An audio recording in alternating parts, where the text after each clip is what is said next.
अस्सलाम वालेकुम young doctors, कैसे हैं आप? उम्मीद करता हूँ कि खैरियत से होंगे। मैं हूँ आपका host doctor juice. I am on a mission कि आप लोगों को स्किल्ड बनाना और उसके बाद लर्निंग से अर्निंग तक का सफ़र तय करवाना। राइट। प्राइमरीली ये वीडियो यंग डॉक्टर्स के लिए है और उसके बाद उन तमाम लोगों के लिए है जो किसी न किसी सूरत मेडिकल के शोबे से वाबस्ता हैं। आज की इस वीडियो में हम बात करेंगे काउंसलिंग के बारे में। Right. When you fail to counsel,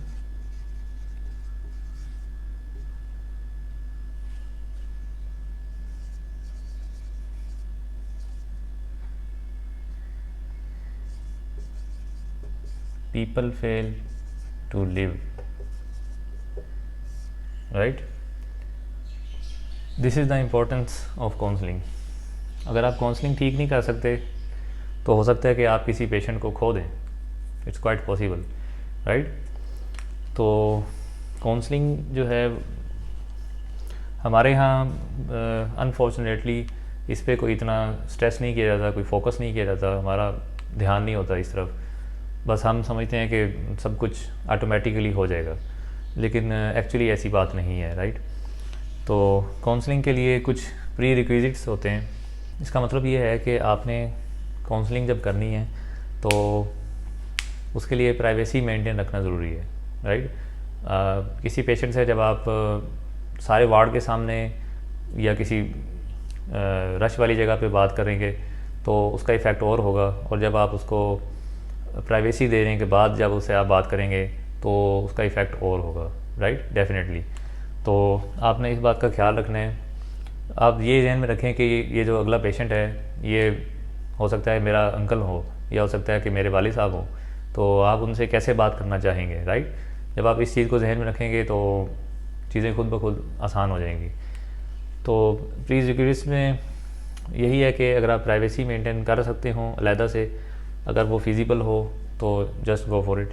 अगर फिज़िबल ना हो तो एटलीस्ट आप उसको स्क्रीन के अराउंड, स्क्रीन के पीछे ले जाकर, स्क्रीन के पीछे या उसके बेड के अराउंड जो है वो आप स्क्रीन लगा दें और फिर आप उससे बात करना शुरू करें। काउंसलिंग में एक इम्पॉर्टेंट चीज़ ये है कि हमने उससे पहले ये पूछना है कि आप इसके बारे में ऑलरेडी क्या जानते हैं। राइट। ये बहुत इम्पोर्टेंट है। जब तक आप इसको क्लियर नहीं करेंगे, इस पॉइंट को क्लियर नहीं करेंगे, तब तक आपकी बात भी क्लियर नहीं होगी। ठीक। तो पहले आपने ये पूछना है कि भाई आपको इसके बारे में क्या पता है। हो सकता है जो उसको पता हो वो ठीक हो, या हो सकता है कि वो गलत हो, और मोस्ट ऑफ द टाइम वो गलत ही होता है। लोगों के बीच में जो मिसकंसेप्शंस होते हैं कि यार वो फ़लाने का जो है ना वो कमर का पानी निकाला था तो वो मर गया, या फ़लाने की बायोप्सी हुई थी तो वो उसके बाद नहीं बचा, या वो उसकी एंडोस्कोपी हुई थी तो उसके बाद वो बेहोश हो गया था और वो मर गया था, फिर वो तो नहीं बचा था। इस तरह के कॉन्सेप्ट्स होते हैं लोगों के। राइट। तो आपने पहले उनको पहले एक्सप्लोर करना है कि भाई आपको इसके बारे में क्या पता है। हो सकता है वो ठीक भी जानता हो या हो सकता है वो गलत जानता हो। राइट। फिर आपने उसको कंपेयर करना है कि जो नॉलेज आपके पास पहले से है वो ठीक है या गलत है। और इसमें आप एक हेल्प ये ले सकते हैं कि आप डायग्राम बना के उसको बता सकते हैं। मिसाल के तौर पे मैं बताता हूँ कि एक पेशेंट है जिसकी किडनी बायोप्सी होनी है। राइट। आप उसको किडनी हल्का सा ड्रा करके दिखा दें। ड्राइंग को इग्नोर कीजिएगा please, I have this sort of skill. फ़र्ज़ करते हैं कि ये किडनी है,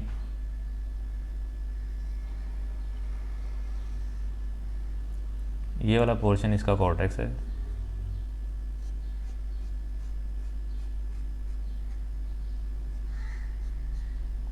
राइट। और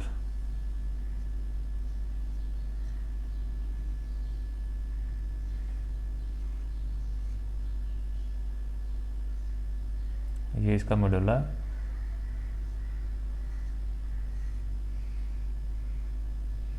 और ये केलेक्स फॉर्मेशन। राइट, रफली। तो आप उसको ड्रा करके दिखाएं कि भाई ये किडनी है।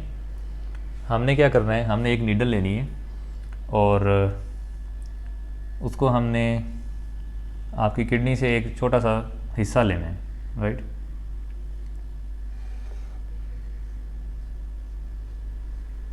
यहाँ से हम एक छोटा सा हिस्सा लेंगे और उसको हम एग्जामिन करेंगे।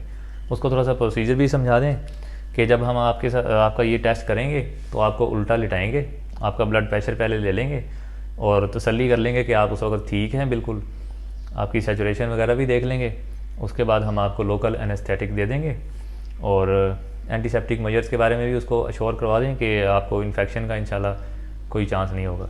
और फिर हम एक बायोप्सी नीडल जो जिसके बायोप्सी गन कहते हैं उसकी मदद से आपका एक छोटा सा हिस्सा ले लेंगे और हम उसको लेबॉर्ट्री में भेज देंगे चेक करने के लिए कि आपको क्या मसला है, right. This is the way. चीज़ों को सिंपल कर दें ताकि जो लोगों को कन्फ्यूजन है, जो उनके दिल में डर है वो ख़त्म हो जाए। आप एक लेमैन को भी समझा सकते हैं। इसको समझने के लिए कोई पढ़ा लिखा होना या कोई डिग्री होना ज़रूरी नहीं है, राइट।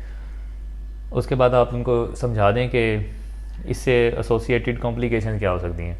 आप उनको हल्का सा बता दें कि आम तौर पे लोगों में कुछ नहीं होता, लेकिन चांस होता है कि किसी को इस प्रोसीजर के बाद उसके किडनी के अंदर कोई ज़ख़म बन सकता है, पेशाब के अंदर खून आ सकता है, उसका किडनी खुदा न खास्ता अगर ज़्यादा डैमेज हो जाए तो निकालने की नौबत भी पड़ सकती है, लेकिन इसका चांस बहुत कम है, राइट। जो पॉसिबल कॉम्प्लिकेशंस हैं आपने बताना है, छुपाना कुछ नहीं है, बताना है और साथ में तसल्ली देनी है कि ये कुछ लोगों के साथ हो सकता है, ज़रूरी नहीं कि ये सबके साथ हो, लेकिन ये मुमकिन है, इसलिए मैं आपको बता रहा हूँ, right. This is the way. उसके बाद आप जो इम्पोर्टेंट पार्ट है काउंसलिंग का, डॉक्यूमेंटेशन, राइट। इसको हम कंसेंट बोलते हैं।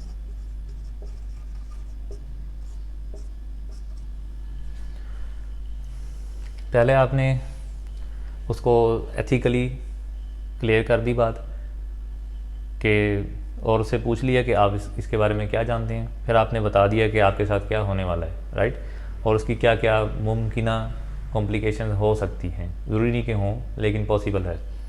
उसके बाद बारी आती है डॉक्यूमेंटेशन की। डॉक्यूमेंटेशन के बगैर ये सारा कुछ ज़ीरो हो जाता है, राइट।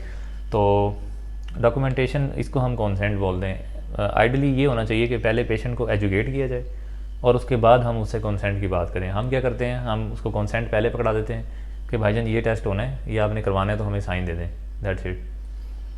तो वो बेचारा कंफ्यूज हो जाता है, और अगर कोई पढ़ा लिखा हो तो वो तो जब पढ़ेगा कि ये भी हो सकता है वो भी हो सकता है तो वो कहेगा कि मैंने नहीं करवाना, राइट। तो this is the right approach कि हमने उसको पहले एजुकेट करना है कि भाई ये प्रोसीजर है, इसकी ये कॉम्प्लिकेशन हो सकती हैं, लेकिन कितने % लोगों में हो सकती हैं ये भी बताना साथ, और अगर हो भी जाएँ तो हम उसको क्या कर सकते हैं, उसका हमारे पास क्या सोल्यूशन है, राइट। ये सारी चीज़ें उसको पहले एक्सप्लेन कर दें। उसके बाद आप इस तरफ आएँ कि जी ये कंसेंट है, ये आप पढ़ लें।